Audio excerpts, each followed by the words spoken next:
문화의 상달에 노력하여 국민 앞에 성숙히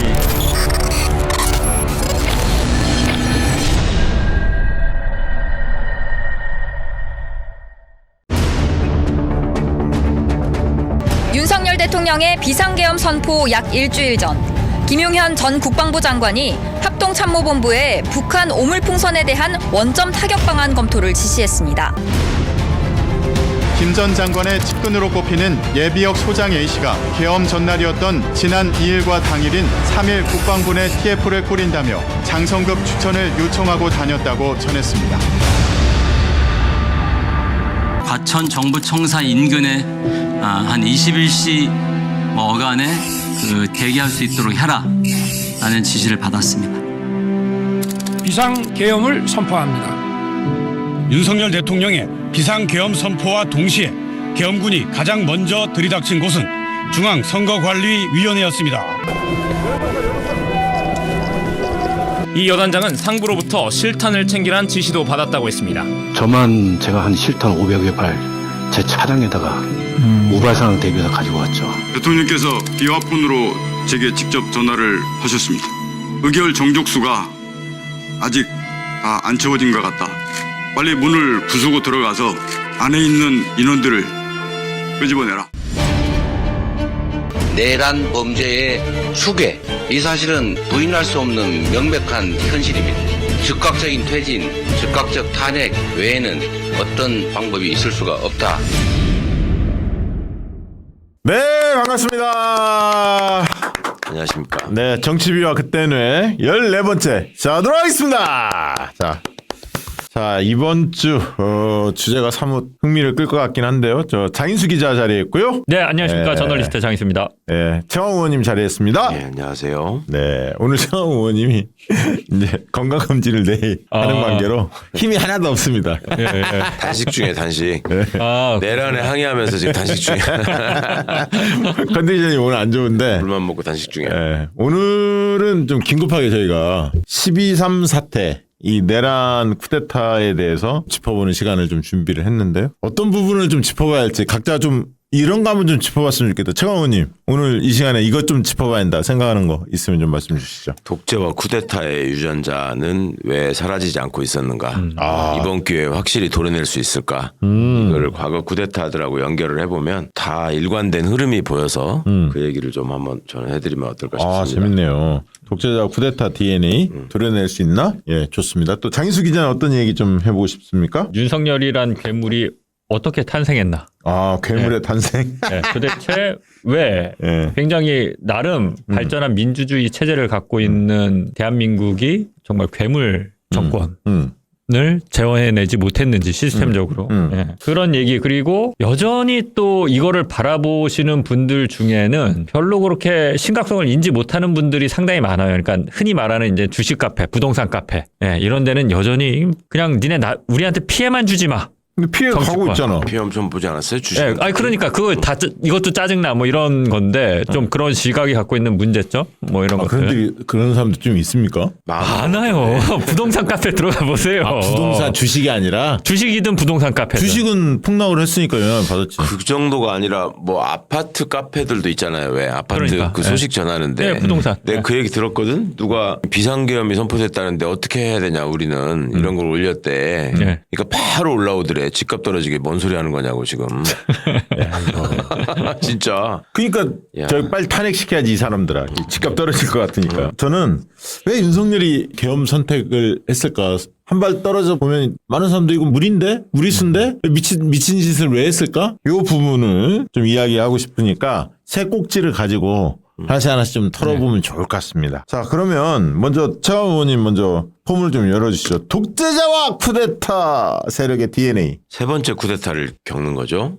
박정희가 한 거를 두 번으로 치면 네 번째 쿠데타고, 그러니까 첫 번째가 박정희 쿠데타, 5.16을 통해 가지고 정권을 찬탈한 쿠데타. 그때 이제 민주당의 내각제 정부가 무너지게 되죠. 그 다음에 10월 유신을 한다고 했던 친위 쿠데타. 그 다음에 전두환이의 쿠데타. 그다음에 이번에 윤석열의 쿠데타 이렇게 이어집니다. 박정희는 두 번을 성공했지만 결국 총을 맞고 죽었고 전두환은 성공해서 대통령까지 됐다고 생각했지만 결국 또 감옥에 갔는데 네. 그런 과정을 다 겪었는데도 불구하고 윤석열이는 왜 이런 무모한 짓을 했을까. 그다음에 윤석열이가 계엄을 선포하는 모습도 황당했지만 포고령이 딱 나오면서부터 시민들이 본격적으로 위협감도 느끼시지만 한편으로 이게 말이 돼. 이게 이제 포고령 1호였잖아요. 네, 그리고 네. 그 포고령이 어떻게 그렇게 쓰이게 됐나. 80년에 전두환이가 냈던 포고령을 그대로 베끼다가 지금 이렇게 됐다는 거잖아요. 그러면 역사 속에서 우리가 지금 쿠데타를 어떻게 바라보고 있었나라는 생각이 있는데 우선은 이게 왜 2번, 3번 성공했고 일단 이번에는 왜 실패했는가. 민주화의 진행과 정권교체의 경험이라는 게 그래서 소중하다는 생각을 하는 거죠.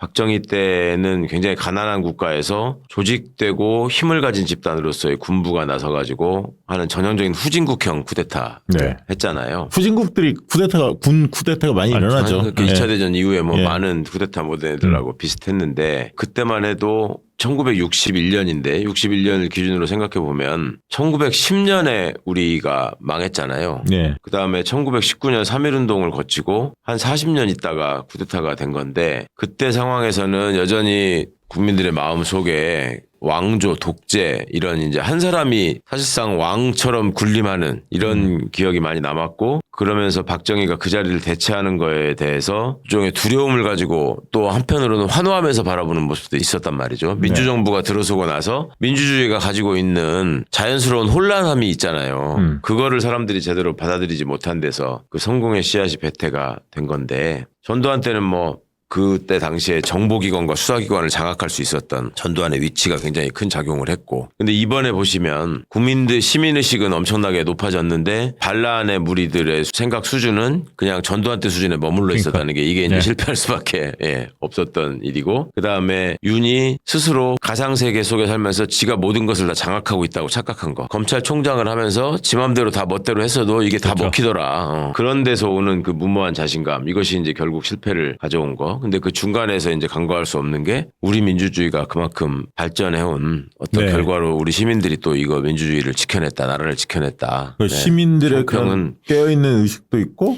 또 군의 중간 간부들이 각성이 돼 있었잖아요. 그러니까 그게 이제 민주화의 성과죠. 지금 어디가 가서 윤석열을 체포해야 되냐, 수사는 누가 해야 되냐 이러면서 공수처하고 국가수사본부가 나오잖아요. 네네. 이게 예전 같았으면 없었던 얘기예요. 그냥 당연히 검찰이 하는 거지 이렇게 생각하잖아. 그렇지. 이게 문재인 정부가 다 만든 겁니다. 네. 국가수사본부건. 그러니까 국가수사본부장이 맨 처음에 한 게 경찰청장, 서울청장 휴대폰 압수부터 했잖아요. 네. 그게 옛날 경찰이 상상할 수 없는 일이잖아요. 국수본을 만들었기 때문에 그런 거고. 공수처가 지금 사건 이첩권을 행사하고 그다음에 공수처가 이걸 나서서 하겠다. 그러면서 경찰하고 함께 검찰이 영장 청구권을 통해서 수사 정보를 빼내고 방해하는 거를 막을 수 있는 이런 시도 또 그런 장치를 발동시키려는 이런 지금 협의를 시작했거든요. 네. 그것도 민주정부가 남긴 성과고.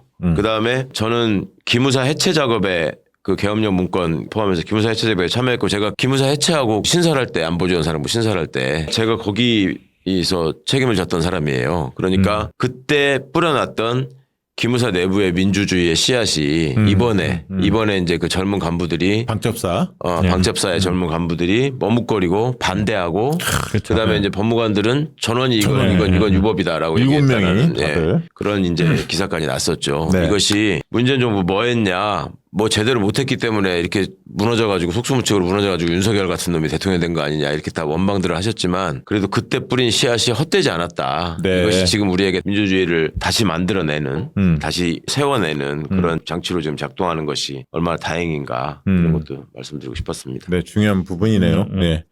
자, 그리고 장인수 기자는 저는 그 말씀을 드리고 싶어요. 윤석열이랑 괴물 도대체 저런 괴물이 어떻게 저 정도일 줄 몰랐잖아요. 그리고 원래 저 정도 아니었을 거야. 설마 처음부터 저랬을까 싶은데 검찰개혁, 언론개혁이 또 왜 필요한지가 윤석열이랑 괴물을 통해서 한번 드러났다라고 보는데 대한민국 민주주의가 꽤 나름대로 성숙했고 성장했는데 성숙한 시민들을 보면서도 제 역할을 여전히 못하고 있는 게 이 언론과 검찰이 끊임없이 이제 기득권에만 부역하고 자신들의 이익을 추구하는 방식을 아주 이상한 국가 지도자를 만들어 놓고 계속 거기서 자기들의 이익을 파먹는 방식을 그것도 둘이 연합해서 해왔거든요. 조금 뭐 다들 아시는 얘기지만 보시면 검사가 되는 순간 거의 뭐 사건 수사와 관련해서는 무소불위의 권력을 행사하지 않습니까? 네네. 예, 막강하죠. 특히 윤석열 지금 보면 이해가 되는데 윤석열이 박근혜 때도 들이받았단 말이에요. 네. 저희는 그걸 보고 영웅이라고 생각했는데 사실 한편으로 생각하면 되게 정말 검사들을 통제할 수 있는 어떤 그 권력이나 이런 것들이 없었던 거죠. 수단이. 그렇죠. 박근혜라는 막강한 대통령을 상대로도 우리가 수사하겠다는데 네가 뭐야. 이게 이제 정의로 향하면 괜찮은데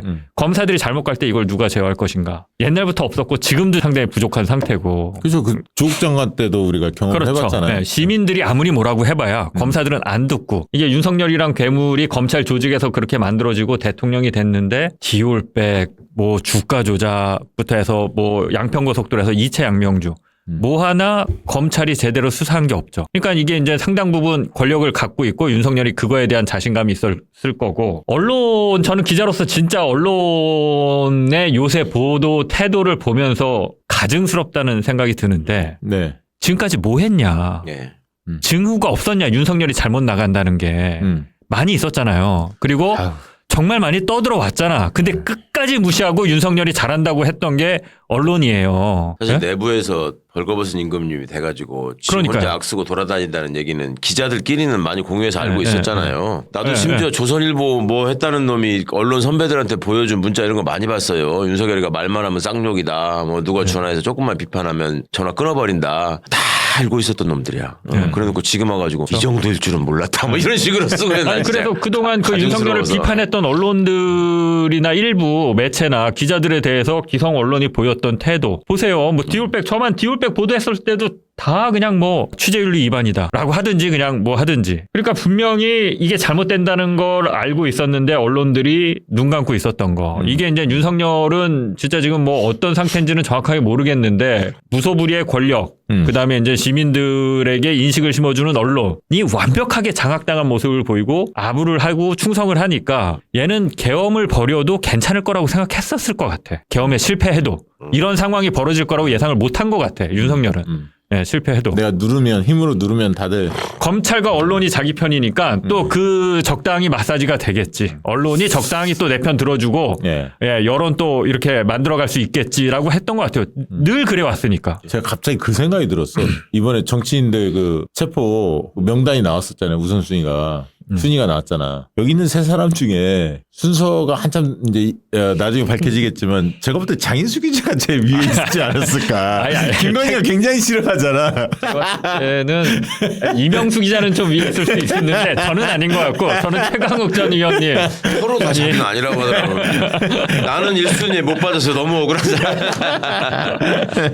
옛날에 대학 다닐 때 보면은 왜 수배도 안 당했는데 지가 수배 당했다고 하면서 애들 집만 가서 재워달라고 그러고 막 이러면서 그 꼴 났다니까 나는 지금. 그러니까 저도 이번에 이거는 좀 격가지긴 한데 그 생각을 한번 하긴 했어요. 기자들 중에서도 이제 숨은 사람들이 있었고 피신을 한 기자들이 있었거든요. 봉주 도망갔다며. 그러니까. 근데 저는 그때 계엄을 사무실에서 보고 피신을 해야겠다는 생각을 못하고 그냥 여의도로 갔어. 그럼 군대가 지금 와 있을까? 그래 내 텔레비전에 장희수 나오더라고. 그게 너무 궁금해갖고 국회로 갔어요. 나중에 기자들은 나는 왜 이런 생각을 못했지? 내가 좀 부족했다. 반성하고 조금 더 열심히 해야겠다. 저도 그냥 집에 있었어. 집에. 진짜? 취재해보니까 유시민 선배는 옆집으로 도망가셨고 그래서 뭐 하셨어요? 그랬더니 일단 옆집으로 도망가서 군인들이나 저 순찰차가 오는지를 계속 보고 계셨대. 근데 아무리 봐도 안 오더래. 그래서 그냥 집에 와서 주무셨대. 그 생각을 하죠. 난 상황 봐서 상황. 막 속보 알려주고 막 이런 거 있잖아. 정확한 소식. 여의도로 이동을 하면서 몇몇 의원들이랑 통화를 했어요. 그리고 제가 이제 얘기를 했죠. 조심하셔라. 그러니까 다들 지금 민주당 의원들 다 이제 국회로 오고 있을 테니까 도착하셔서 어떻게 될지 모르니까 일단 조심하셔라. 근데 그 의원님들이 저한테 장 기자도 조심해라. 남 걱정할 때가 아니다. 저야 뭐 제가 뭐라고. 사실 그 상황에서 전화를 했다는 게 그게 사실은 계엄을 안 겪어본 개념 없는 행동이거든요. 바로 전화를 휴대폰으로 전화를 하면서 조심하시라고 하면 양쪽 위치를 쟤네한테 알려주는 거야. 잡아가라고. 하고 회사는 딱 뭐가 이렇게 텔레그램 메시지로 처음에 뭐 속보 비상계엄 어쩌고 뜨길래 처음에는 뭐 태극기 부대 가짜 뉴스를 누가 열받아가지고 옮기신 건 줄 알았다가 자꾸 뜨길래 포털에 들어가니까 진짜로 속보라고 있어. 그래서 MBC부터 틀었어요. 근데 피수수처 방송하고 있더라고요. 그렇지. 그래서 MBC가 늦게 했어. 이거 아닌가? 계엄 아니구만. 원래 계엄령이라고 하는 거는 짠 하면은 가서 방송국부터 장악하고 거기에 그렇죠. 아나운서가 굳은 표정으로 나와서 계엄사령부의 보고문을 낭독합니다. 뭐 이것만 반복되는 그렇죠. 게 나오는 건데 그게 없어서 KBS를 틀었는데 KBS도 안 나와. 그 SBS에서 겨우 윤석열을 발견하고 야, 이 실효도들이 계엄 어떻게 하는 건지도 모르고. 저는 뭐 그 지점을 좀 말씀드리고 싶은데 왜 윤석열이 이렇게 계엄을 지금 시기에 무리하게 벌였을까 그 지점을 좀 주목했는데요. 기본적으로 민주당이 잘해서 벌어진 일이다. 이게 한 측면이에요. 왜냐하면 민주당이 따박따박 탄핵 추진하고 뭐죠? 저 이진숙 뭐 이런 사람들 다 탄핵시키고 25번인가 뭐 있었다며. 따박따박 원칙대로 법대로 주어진 권한을 국회가 가진 권한을 10분 다 발휘했어요. 그러니까 윤석열이 대통령이 되면 자기가 마음대로 모든 걸 다 할 수 있을 것 같았는데 몰리는 거거든. 내 막 수족이 잘려? 마음대로 안 돌아가 자존심 상하고. 그래서 저는 첫 번째 그런 어떤 민주당이 21대와 22대가 달랐다. 이 부분 하나 좀 말씀을 드리고 싶었고요. 과연 머릿속에 윤석열의 머릿속에가 뭐가 들어있어? 왜 이 시기에 했을까 생각을 해보면 여러 가지가 있겠지만 명태균 이슈 관련해서 쫓기는 것도 당연히 있었고요. 새롭게 뭐가 드러난 것 같다 이런 뭐 이야기도 있었고 그 다음에 이제 김건희 특검 관련해서 계속 쫓겼고 또 한편으로 보면 아까 탄핵 25건 이렇게 추진 계속 하면서 자기의 수족들이 잘리는 걸 보면서 열이 좀 받았고 그렇죠. 그리고 검찰 특활비 검찰은 자기가 시키는 대로 거수기 역할을 하고 완전 자기 조직 아닙니까? 그런데 검찰 특활비조차를 지켜내지 못하는 윤석열 대통령으로서의 쪽팔림. 저는 그런 정서도 있었다고 봐요. 이런 게 다 맞물려서 자기가 한번 힘으로 누르면 다 찍소리 못하니까 검찰과 언론을 장악하고 있기 때문에 되지 않을까 이렇게 생각을 한 것 같은데 궁금한 거는 김건희랑 상의했을까? 이 대목이 궁금했었어 사실은. 어떻게 보세요? 김건희랑 이거 상의했다고 보세요? 당연히 하지. 그러면 다른 거 다 했는데 이거를 네. 상의를 안 했겠습니까? 나는 김건희가 지시를 받았을 것 같은데 김건희한테. 김건희한테 딱 물어봤을 때 그랬을 것 같아. 김건희가 제정신이 아니잖아 지금. 네. 맛이 갔잖아. 오빠 마음대로 해. 막 이랬을 것 같아. 아니 나는 날짜를 점지한 거는 김건희라고 생각해요. 12월 3일 날 이렇게 해서 3시에? 이렇게 멍청하게 할 수가 없어. 주술. 여러 사람이 얘기하잖아. 주말에 해버리고 막 이랬으면 큰일 날 뻔, 더 진짜 큰일 날 맞아, 뻔했어요. 큰일 날 오늘 뻔했어. 내려가고 했을 때. 맞아요. 뭔가 이것들은 이 날짜를 김건희가 저는 점지했을 것 같고 실제로 지금 새 나온 얘기 중에 그런 얘기도 있잖아요. 김건희가 너 서정욱 변호사가 그랬다는 거 아니에요? 사방에 전화해가지고 한동훈이 욕하고 그 계엄 해제에 참여한 18명 욕하고 있다고? 예, 지금? 예. 그러니까 김건희는 모를 수가 없지. 반드시 넘버원이 왜 우리가 여태까지 다 넘버원이 김건희라고 해놓고 계엄은 윤석열이 독자적으로 했을 거라고 생각해. 그 말도 안 되는 거고. 저는 이번에 근데 김건희보다 이번에는 윤석열 치는 게 좋아. 왜냐하면 김건희 그건 이미 당연히 다 그렇지. 죽었기 때문에 네. 확실히 보내야 돼. 아니 근데 윤석열. 김건희가 몰랐다고 생각하는 건 아니 아니라는 몰랐다고 거고. 생각하는 사람 없지. 다 알았겠지. 근데 김건희가 먼저 꺼냈을까 윤석열이 먼저 꺼냈을까 이거는 좀 궁금하다 이거지. 저는 당연히 이제 김건희가 저도 이제 최 의원님이랑 같은 생각인데 김건희가 날짜를 받아줬지 네. 않을까. 근데 네. 이건 의심이고 제가 그날 아침에 되게 이상하다고 생각했던 거는 뜬금없이 최재형 목사랑 이명수 기자를 같이 압수수색을 했어요. 동시에. 맞아 그날이야. 네. 맞아 그날이야. 근데 별건이야. 예. 그렇지 별건이야. 최재형 목사는 전혀 다른 건이에요. 그러니까 다른 건 그냥 최재형 목사가 김건희 여사가 평소에 이상한 약 뭐 프로포폴 같은 거를 맞는다는 얘기가 있었죠. 있다. 네. 이게 명예훼손인데 이게 벌써 오래된 거예요. 몇 달 된 거야. 이걸로 압수수색을 하고 이명수 기자는 김대남 관련해서 통화한 거, 그 녹취록 깐 거. 이게 이철규 명예훼손이라고 해서 그렇지. 서울의 소리 이명수 기자 최재형 목사를 그날 아침에 같이 압수수색을 들어가는 걸 보고 맞아 그날 우리가 그때는 녹음을 한 날이야. 화요일 날이야. 화요일 날이야. 맞아요. 그리고 예. 저녁에 최강신방하고 들어갔는데 그 일이 벌어진 거야. 저는 그래서 그날 계엄은 생각도 못하고 어떻게만 생각을 했냐면 이게 다시 한번 뭔가 김건희가 좀 시그널을 밑에 내려서 자기에 대한 어떤 비판 여론을 잠재우기 위해서 옛날에 그렇게 공안정국 만들듯이 약한 정도의 언론들을 꽉 다시 한번 틀어 잡으려는 어떤 뭐 신호탄 같은 거? 그런 건가? 하고 약간 쎄한 기분이 들었어요. 근데 그 정도였지. 계엄은 생각을 못 했거든요. 제가 또 하나 이상한 거는 김건희 여사가 윤석열 대통령 사과 담화문 발표할 때 10시에 그저께 10시였나요? 3일 전 10시였나요? 김용현이 그 핸드폰 지웠다라는 얘기가 나오잖아요. 네. 그때 김건희가 같이 지워요. 김건희도 텔레그램을 탈퇴했다가 다시 하는 게 나와요. 김건희 주변 지인들 보면 다 같이 바꿨구나. 그때 윤석열이 사과 담화를 발표할 때 주변 사람들, 그러니까 최고 지도자 뭐 김용현, 김건희 요 사람들이 같이 지금 증거인멸을 한 걸로 보이거든요. 네. 김건희가 여기서 배제되고 논의의 대상이 아니었다면 그 신호에 맞춰서 할 리는 없을 것 같은데 이것도 이제 아주 약한 정황이긴 하지만 그런 걸 봤을 때 김건희 스타일이 윤석열 제끼고 윤석열의 오른팔 수족을 자기가 장악해서 거기 지시 내린다고 저는 보거든요. 김용현한테 김건희가 지시를 하는 방식으로 또 하지 않았을까? 이건 의심, 뇌피셜이지만 그렇게 의심이 됩니다. 네. 그 최 의원님은 또 국방부 이 상황들을 잘 아니까 지금 막 그 수사를 하고 있는데 뭐 국회에서 그 국방위 현안지 좀 봤는데 자기는 그전에 몰랐고 갑자기 김용현이 시켰다. 그리고 뭐 TV 보고 알았다. 계엄. 이런 식으로 발뺌하거든요. 지금 육군 참모총장이나 뭐 이런 사람들이 다 거짓말이죠. 다 새빨간 거짓말 아닙니까? 예. 그건 다 새빨간 거짓말이고 생각보다 군인들이 거짓말에 굉장히 익숙합니다.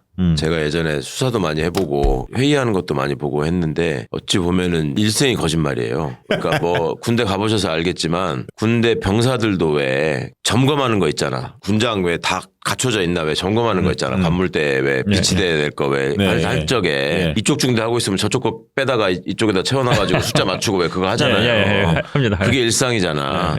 병사들만 그러겠어? 위로 올라도 똑같아요. 맞아요. 그렇게 다 속여먹고 이렇게 그럴싸하게 겉포장하고 사는 거 사람들이 이번에 야 저렇게 똥별들이 우리나라에 많은지 몰랐다. 대부분 다 그래요. 군대 갔다 온 사람 우리 아들도 제대하면서 너 무슨 생각했어 그랬더니 아빠 나는 그냥 이렇게 있다가 나왔지만 이게 전쟁이 터지면 이 군대가 과연 저런 간부들하고 전쟁을 할 수 있을까 싶은 생각이 들었어요.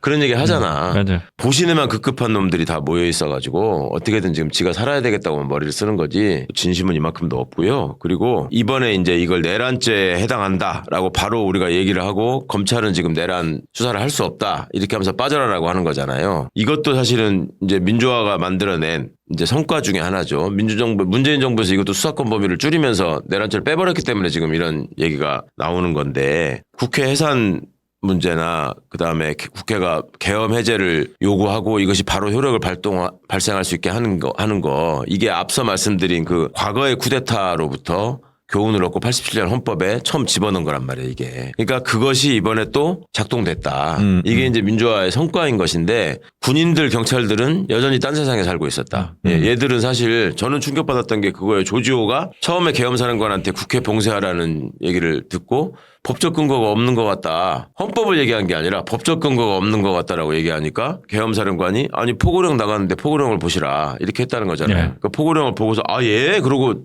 지가 막으라고 지시했다는 거거든. 그렇죠. 그러니까 완전히 이거는 헌법에 대한 개념이 없는 놈이에요. 그냥 어디서 지시가 내려오는가. 계엄 포고령은 대통령하고 연결돼 있을 텐데 나는 이거를 어기면은 내가 경찰청장 잘릴 수 있다. 이게 이제 센 놈이 얘기하는 거니까 그걸 들어야 되는 거지. 얘네들은 공직자로서 직무를 수행하는 기준이 이게 위헌이냐 합헌이냐. 그다음에 국민들한테 이익이냐 손해냐 이게 원래 우리가 교과서에서 가르치고 헌법에 규정해놓은 원칙이잖아. 근데 그거하고 그렇게 살아본 적이 없어. 명령만 받든 항상 그냥 윗사람이 뭐라고 명령하는 거를 내가 어떻게 받들어서 제대로 이행해가지고 점수 따가지고 승진하나 이런 것만 살아왔기 때문에 그러니까 그 707 특임단장이 이번에 꽤 그 사람들한테 울림을 줬어요. 스스로 지 비밀인 지 신원이나 이런 걸 다 드러내고 거기 서가지고 울먹이면서 부하들 걱정하고 하는 게 인간적으로 의미가 있죠. 그런데 저는 그 친구 얘기를 들으면서 놀랬던 게 헬기를 가지고 타고 출동하면서 국회를 장악하라는 지시를 받았다는 거잖아요. 근데 국회가 어떻게 생겼는지를 몰라서 티맵을 켜고 봤다는 거잖아. 출입구가 어디 있고 뭐 이럴 때. 그때 걔가 스마트폰으로 켜야 될 거는 헌법과 계엄령을 검색을 했어야 되는 거예요. 국회에 내가 707 특임단이 가도 되는 건가. 근데 그런 개념이 없었잖아. 그러니까 제가 전에 경찰청장 지낸 사람들 막 경찰 간부들하고 이번에 많이 좀 통화를 해봤거든. 도대체 어떻게 생각하고 있나? 그러니까 이제 그런 거야. 조지호 저 멍청한 놈이 경찰 망신 또 시킵니다. 근데 사실 조지호 머릿속에는 내가 이렇게 하면 내란을 하는 거라는 생각은 전혀 없었을 거다.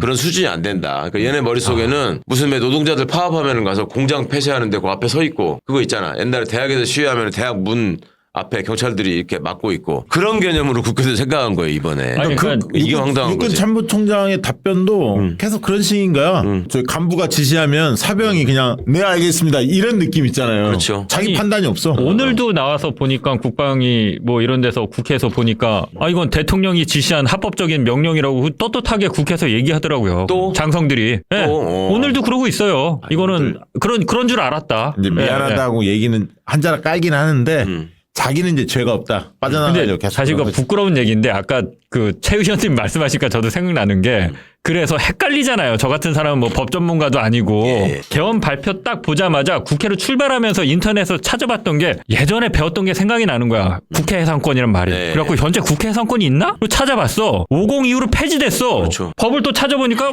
과반이면 이거 그냥 해제할 수 있어. 네. 그래, 그러면 이 개헌을 어떻게 하겠다는 거지? 그럼 군인들이 와서 그렇죠. 뭐 맞게 하는 건가? 이게 궁금해서 국회로 갔던 거거든요. 그러니까 그때 8월 달부터 김민석 최고라 박선원 의원, 김병주 의원 이런 분들이 계엄 얘기 계속 했잖아요. 네. 그때 이제 많이 돌았던 게 그래도 국회를 지켜야 한다. 과반이면 우리가 해산할 수 있다. 저기 계엄령을 무력화시킬 수 있다. 이 얘기가 그때 있었지 사실은. 네. 그래서 국회 중요하다는 얘기인데 저도 이제 머릿속에 있었는데 저는 이번에 포고령 보면서 또 충격적인 게 그 의사들 처단. 척설 처단. 처단이라는 표현은 감정이 엄청 실려 있잖아. 이거는 김관현 아니면 윤석열이 넣었을 것 같아. 그러니까 일단 이 문구 그게 자체를. 공포를 조장해서 시민들을 제압하는 문구거든요. 그게 처단. 지난번 박근혜 때 계엄령 문구에도 이제 그런 게 다 써 있어요. 그러니까 저는 사실은 어찌 보면 이 분야에 대해서는 제일 많이 아는 사람 중에 하나일 텐데 저는 그래서 처음에 웃겼다가도 이놈 봐라 싶었던 게 707이 국회에 들어가는 장면. 그러니까 원래 전형적인 쿠데타의 모습은 사전에 다 저기 해가지고 막아버려야 하는 거지. 예를 들면. 아니, 그러니까 사전에 아예 국회의원들이 국회에 나올 수 없게 집 앞에서 기다리고 있다가 다 따가하는 거예요. 체포하는 거고. 그 다음에 11시가 됐을 때 포고령이 발령됐잖아요. 윤석열이가 얘기하는 거는 녹화로 쫙 나가고 그쵸. 10시 반쯤 되면은 딱 계엄사령관이라고 군복 입은 놈이 나와가지고 이거 종이 들고 딱 읽어야 돼. 이 시각부로 포고령을 발동한다 이러면서. 바로 즉각적으로. 그러고 보병부대가 가가지고 숫자와 장비로 시민들을 위협하는 거라고. 그렇죠. 탱크 장갑차 세워놓고. 서울역도 있고 뭐 광화문도 그렇지. 있고. 온데 막 쫙 그렇죠. 군복 입은 놈들이 쫙 깔렸을 때 사람들이 그래, 옛날에. 바깥에 나가면 나 다치겠다 이렇게 되는 거거든. 그지. 근데 얘는 지금 요인 암살 부대 뭐 이런 것들을 주로 동원했잖아요. 그렇죠. 그래가지고 국회의원들만 하여튼 못 모이게 하면 된다. 근데 서울은 그 시간에 차가 워낙 많아서 뭐 장갑차나 그러니까 탱크가 제대로 올 수 있나? 내가 그래서 쿠데타가 안 된다. 쉽지 않아.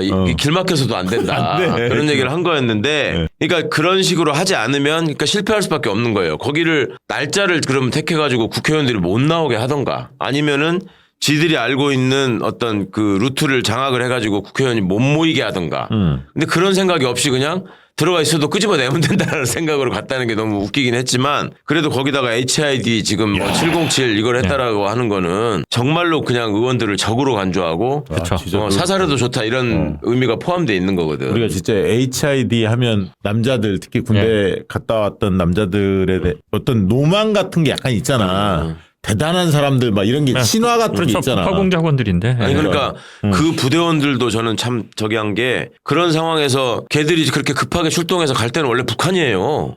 지금 굳이 따지자면. 그리고 북한으로 가는 줄 알고 탔다고 하잖아. 근데 가다 보니까 국회라는 거였잖아. 그러면 거기서 바로 총 내리고 거부를 했어야 돼. 이게 민주국가에 말하자면 헌법의식이 있는 공무원 공직자로서의 군인이라면. 네. 그래서 우리가 이번에 이제 크나큰 교훈을 하나 얻었다라고 하는 것이고 과거에 박정희 전두환 때는 어떻게 성공했는가. 이게 군의 조직력이나 군의 어떤 정보력이나 수준이나 이런 게 시민들보다 높았어요. 그렇지. 그리고 감청하고 막 이런 거 있었잖아. 그렇죠. 다. 근데 지금은 인터넷의 발달이나 그다음에 이 스마트폰이 크죠. 지식사회의 성장 뭐 이런 것들로 인해서 군인이나 경찰 애들의 수준이 시민을 못 따라와 절대로 못 따라와. 이제 앞으로는. 그러니까 단톡방 막 이런 데도 금방 퍼져버리잖아. 금방 쫙 퍼져버리잖아요. 그러니까 속도가 따라가지 못하지. 아니 그래서 저는 이게 뭐 마지막에 할 얘기인 것 같긴 하지만 영관급 이상 장교들, 군을 국회에 투입하는 데 관여된 지시한 장교들은 무조건 내란죄 그 공범들로 처벌해야 되고 징역형 반드시 살려야 되고 지금 이제 그게 무서우니까 지금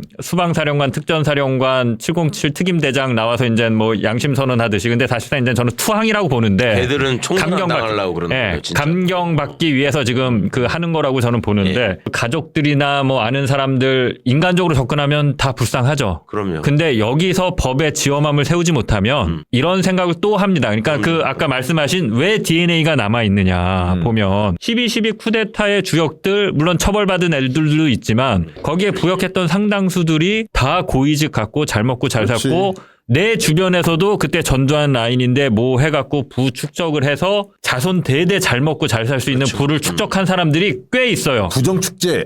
지금까지도 그래서 떵떵거리고 잘 사는 사람들이 많아요. 이게 맞아요. 강남에 가면 저 군인 출신 해갖고 있어요 다들. 그러니까 반란군 놈들은 다 부자지만 장태환 장군은 망했잖아요. 그러니까요. 그런 거지. 그러니까 여기서 정말 엄격하게 이 처리를 할 때 다른 방송에서도 얘기했지만 수계는 당연히 사형인 거고 동조자들도 정말 억소리 나게 부역했던 사람들 특히 국회에 군을 집어넣는데 어떤 조금이라도 역할을 한 사람들은 반드시 깜빵 보내서 그럼 다시는 실질적 수괴인 김건희는 어떻게 되는 겁니까? 아니 그거는 명태균만 잘 파헤치면 뭐 윤석열이가 그동안에 언론 이용해가지고 지 이미지 선전함 자랑했던 게 그거였잖아. 나중에 김의겸 기자, 김의겸 의원에 의해서 그것도 허위라는 게 밝혀지긴 했지만 지가 무슨 5.18 상황에서 모의 재판에서 전두환한테 뭐 사형을 그런 구형했다. 게, 있더라고요. 그러니까 지 생각도 같잖아 우리하고.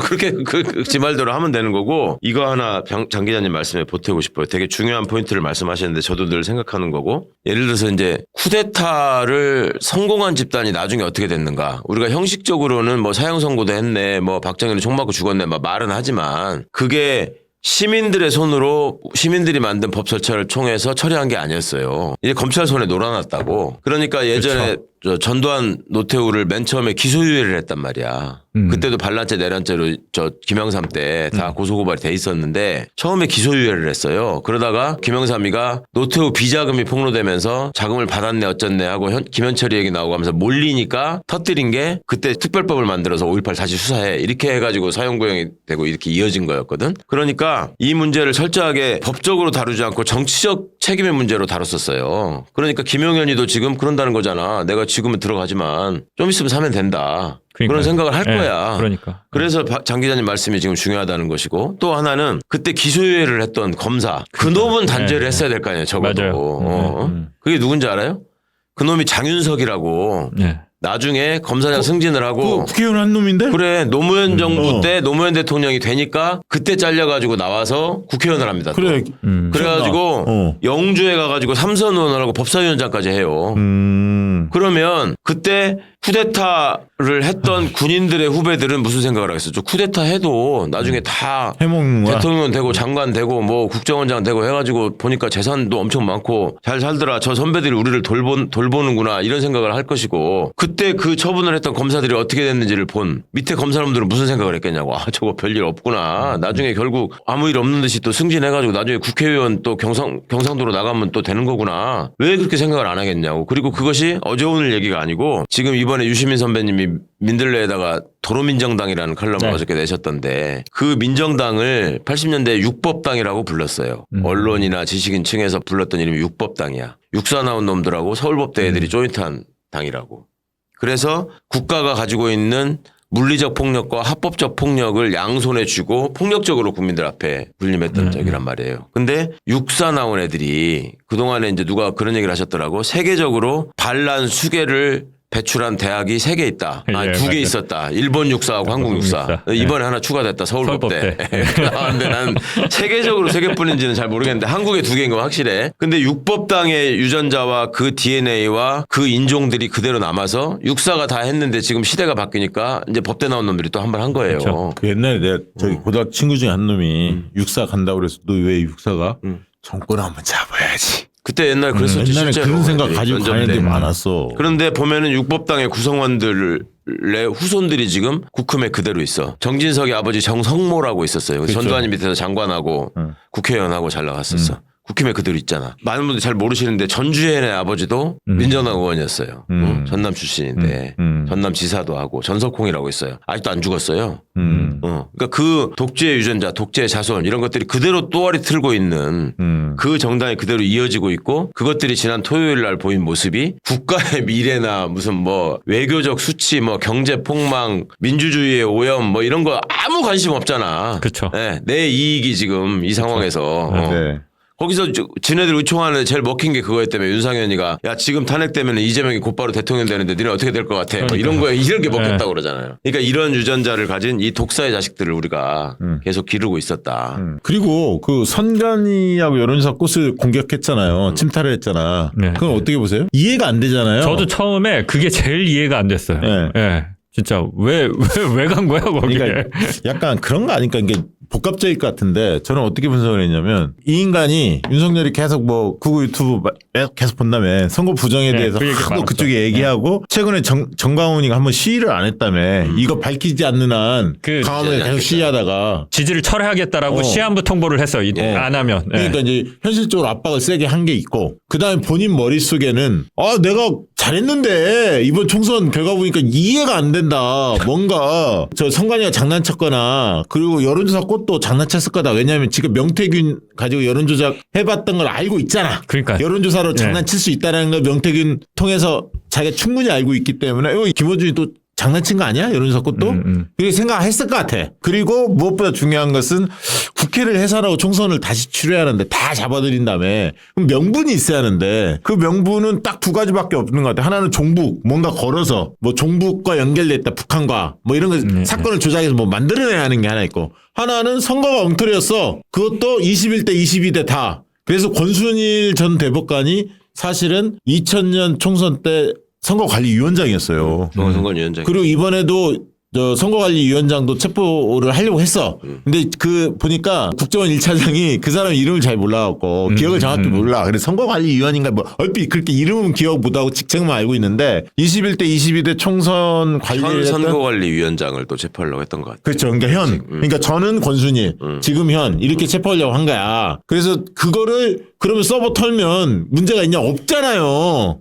그리고 잡아들여서 고문하고 허위자백 받아갖고 이렇게 조작을 하려고 마음 먹었다. 저는 그렇게 보거든요, 사실. 그래서 총선을 다시 치르려면 적어도 그런 뭔가 선거가 공정하지 않았다. 이거를 국민들한테 확실히 심어줘야 지네가 반타작이라도 할 수 있다. 다음 총선에서. 그렇게 생각한 거 아닐까? 그런 생각을 가져봤습니다. 아니 이제 많이 말씀하셨는데 법적인 관점에서 보자면 그거예요. 이게 헌법에 국회 해산권이 없기 때문에 국회를 해산시켜야 되는데 얘가 이제 포고문 아니 계엄 선포할 때도 보면은 국회를 아주 최고의 적으로 하잖아. 범죄 소굴이고 뭐가 어떻고 막 하잖아요. 국회 기능을 마비시켜야 되는데 국회 해산시킬 수는 없어.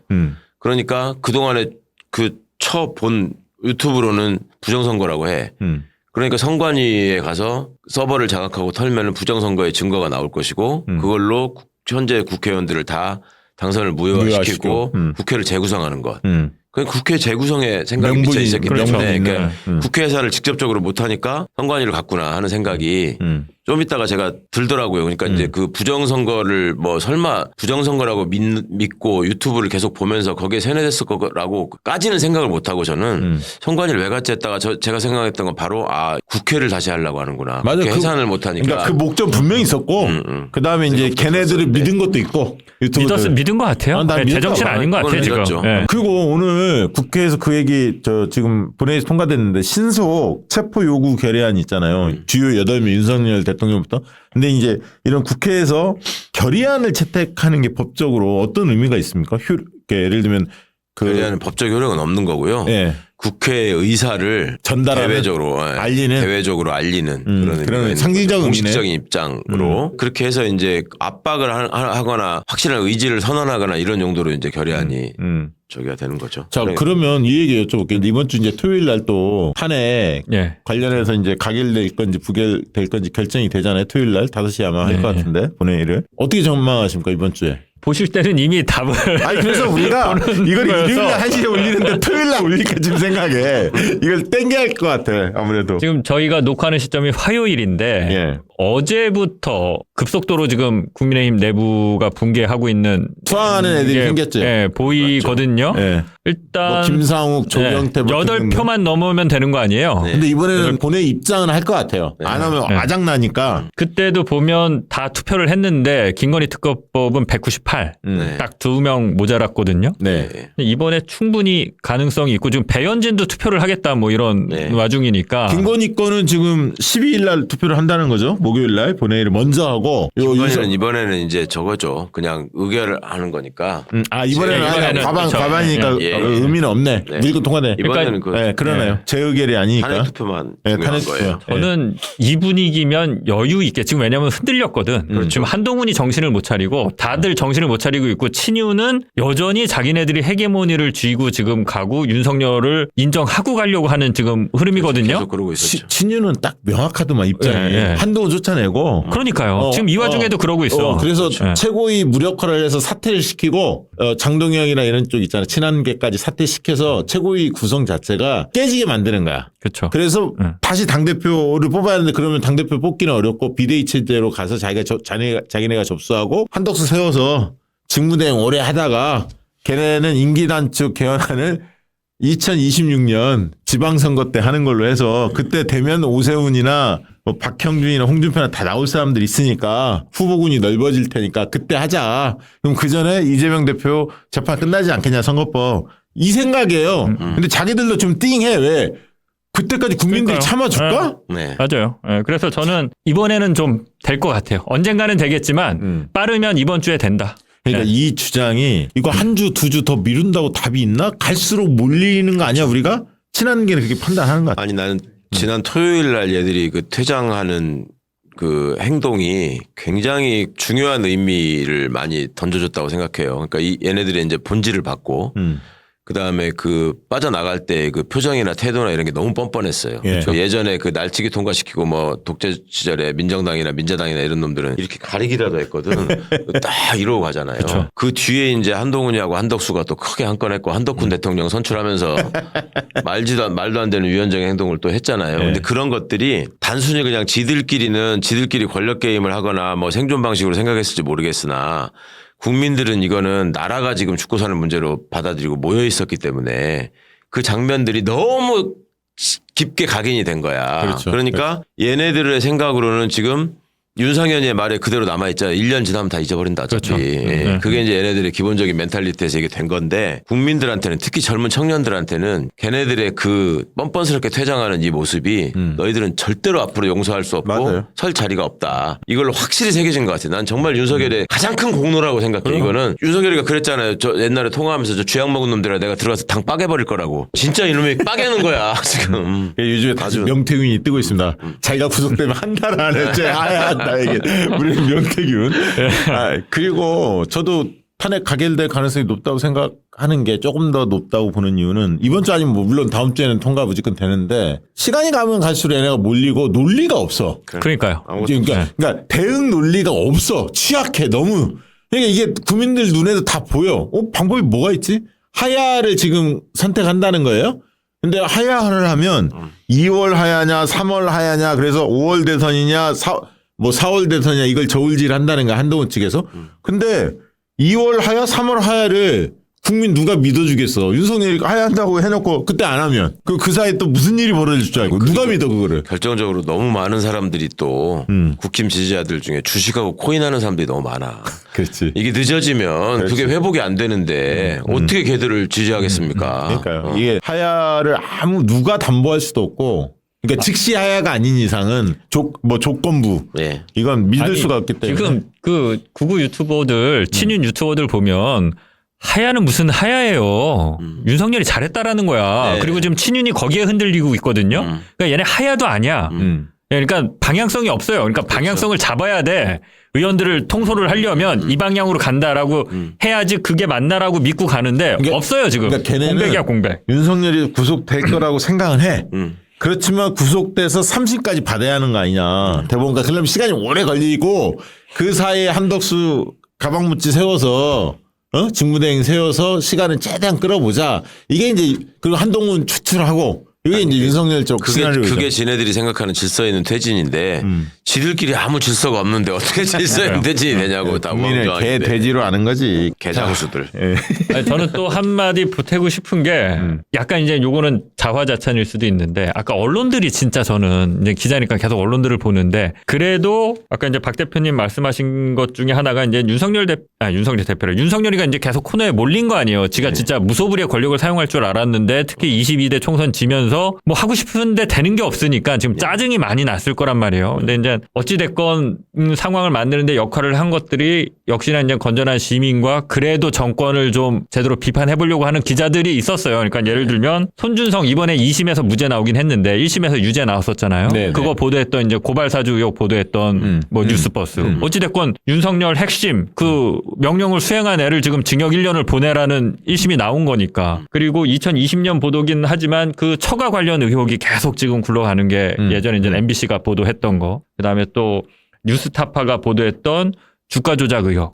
이런 것들이 계속 발목을 잡으면서 지지율을 빼는데 역할을 했던 건 맞거든요. 네네. 그러니까 그렇게 보면 진짜 언론의 기능, 제대로 된 언론의 기능이 얼마나 중요한가. 그리고 하나 또 껴넣자면 디올백. 제가 했던 디올백. 이런 부분들. 제대로만 처벌되면 김건희 쪽은 아작 나는 거 아니야? 다 장모 뭐 그다음 오빠 뭐 등등등 다 연루돼 있잖아. 여러 가지 일들에. 그렇죠. 아작 나는 거. 검찰 수사를 못하게 해야지. 그래서 그러니까 검찰이 수사하면 그것도 다 빼는 거야. 그렇지. 지네들이 다 덮은 거는 다 뺀단 말이야. 고발사주건 디올백이건. 경찰이 용기를 내야지 진짜. 아니 언론 있잖아요. 조중동 등 이른바 보수 언론들은 어떻습니까 지금 분위기가? 다 돌아섰죠 뭐. 확실히 돌아선 거 맞아요? 언론은 지금 국면에서는 박근혜 때랑 좀 비슷해진 것 같아요. 이제 돌아선 거는 맞는 것 같아요. 지금 다 물어뜯습니까 조선일보도? 가정스럽긴 하지만 그거는 맞는 것 같습니다. 근데 물어뜯는데 여전히 그러면 친윤 쪽에 아니면 친한 쪽으로 넘어갔습니까? 조중동은 어떻습니까? 원래 동아일보는 친한 쪽이고. 한동훈이죠. 셋 다?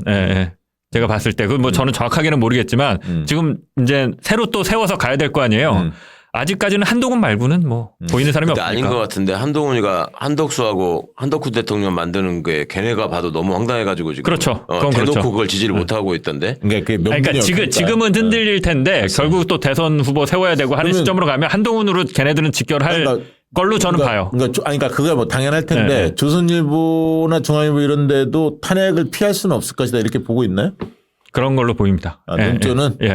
지금 확실히 넘어온 게 지금 다 여의도에 모여 있는 이 촛불에 대한 것들을 보도를 안 할 수가 없고, 그렇죠. 그거를 어떻게 공격할 수가 없고, 다들 대단해. 취업을 한단 말이에요. 이게 진짜 하룻밤 사이에 바뀌었어요. 정말 우리 대단해. 진짜 우리가 이제 광장을 청년들한테 물려줘야 맞겠더라고. 그러니까 촛불이 아니고 이번에 제가 진짜 감이 없는 게 저는 그날 안 되는 걸 보면서 얘네들이 질서 정연하게 보무도 당당하게 퇴장하는 걸 보면서 되게 다운이 됐어요. 야, 이게 이 상황에서도 안 된단 말이야. 막 분노와 그 우울한 기분 같은 게 쫙 있는데 현장에 나갔던 이명수 기자가 저한테 딱 전화해서 직후에 이거는 무조건 탄핵돼요, 장 기자님. 현장을 나와서 보셔야 돼요. 그 안에 계시니까 지금 그런 생각하시는 맞아요. 거지. 현장에 있었는데 판이 바뀌었어요 지금. 이 G세대가 진짜 응원봉 그거 진짜 엉덩이를 빼지 않아. 끝까지 앉아 있어. 아 진짜 그 추운 날 대단하더라고. 끝까지 앉아 있고 나는 그래서 진짜 감동받았고. 그러니까 그날 그렇게 막 또 울기도 했대요. 그 퇴장하는 걸 보면서. 근데 그러고 나서 또 올라온 거지. 신명이라고 하잖아요. 또 그러고 이 상황을 자기들 나름대로 최대한 즐겁게 우리가 이긴다고 생각하고 밝게 하는 거죠. 그러니까 등을 보인 되거든. 거는 그 촛불 시민들이 아니라 국힘 너네들이다. 확고한 거죠. 생각이. 멋진 말이었죠. 누레가 등을 보인 거다. 자, 오늘 짚어봤습니다. 12.3 사태에 대해서 쿠데타에 대해서 짚어봤는데 끝으로 한 말씀씩 하고 오늘 방송 또 마무리할 것 같습니다. 요거 짧게 말씀드리면 여전히 그 부동산 그런 어떤 커뮤니티, 주식 커뮤니티에서는 이런 식으로 이걸 해석을 해요. 정치 지긋지긋하다. 니네 우리한테 피해만 주지 마. 니네 때문에 지금 경제 상황 안 좋아졌잖아. 그냥 밑도 끝도 없이 이렇게 하는 거예요. 그러면서 하는 게 민주당도 너무했지. 뭐 무조건 탄핵, 무조건 예산 깎아 다 해. 이 얘기를 또 같이 해요.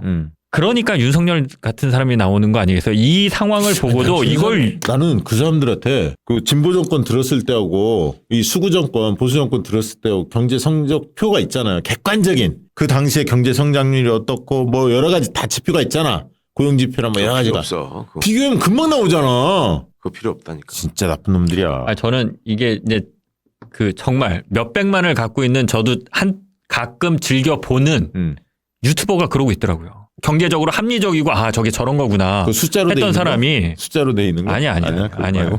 저기 경제는 박시영 TV의 경제 만화방을 유지합니다. 이 박시동 평론가, 이강수 평론가 최고입니다. 자, 알겠습니다. 우리 최강 의원님 한 말씀 마무리 말씀 하시죠. 공직자들이 이번에 한번 생각을 고쳐먹는 계기가 됐으면 좋겠다. 말로는 이제 그 명령을 받아서 멈칫거렸다.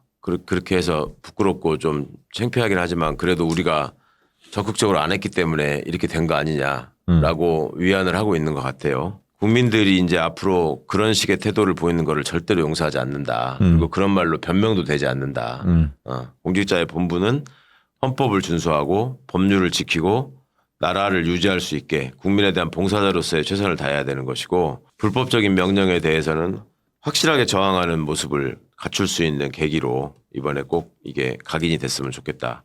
그리고 시민들이 그렇게 하지 않는 한 이제 절대로 용서하지 않을 것이다. 그런 점들이 꼭 좀 교훈으로 남는 이번 사태가 됐으면 좋겠습니다. 네, 저희의 전망이 맞아떨어지기를 정말 간절히 염원합니다. 토요일날 이번 주 토요일날 반드시 탄핵 가결됐으면 좋겠고요. 탄핵이 가결되면 솔직히 헌재 별로 걱정 안 해도 되잖아요. 이번 거는. 그럼 이번엔 너무나 증거가 진짜 명명. 한글만 읽을 줄 알면 한글만 읽을 줄 알면 워낙 쉽게 돼 있더라고요. 또 내란죄나 뭐 이런 거 관련해서 다른 해석의 여지가 없어. 이런 거는 너무나 중요한 거기 때문에 역사의 박제가 되기 때문에 그게 함부로 날뛰지 못합니다. 자, 오늘 방송 이것으로 마치도록 하겠습니다. 고맙습니다. 감사합니다.